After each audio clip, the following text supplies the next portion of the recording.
আসলে আমি এই ঘটনা নিয়ে এই জন্যই দু একটি কথা বলছি, কারণ আমাদের বিবেক আমাদের কোথায় এখন।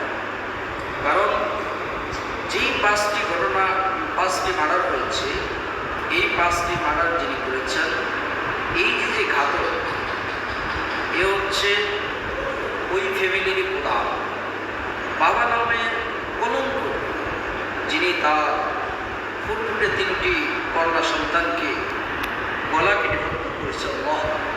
এ তো সহ্য হয় না। এই ঘাতক বাবাকে অবশ্যই ফাঁসি দিতে হবে, এটা আমরা আমাদের দাবি। আর স্ত্রীকে যেভাবে মেরে জানলার সাথে বেঁধে রাখছে, খুবই মর্মান্তিক ঘটনা। তার শিলককে ডেকে আনছে চাকরি দেওয়ার জন্য, রাত্রে তাকেও হত্যা করেছি। এই যে 5টি মার্ডার, এটি কীভাবে মানুষের সহ্য হয়?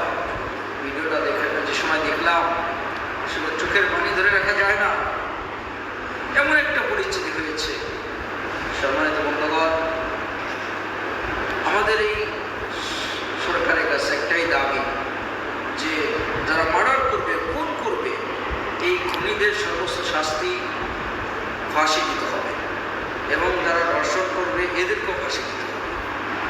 আর সবচেয়ে আশ্চর্যজনক হচ্ছে যে একটা সন্তানের জন্য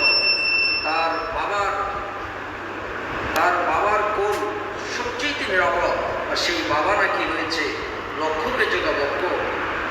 3টি তাজা প্রাণ কীভাবে কেড়ে নিল, তাই আফসোস, চোখের পানি ধরে রাখা যায় না।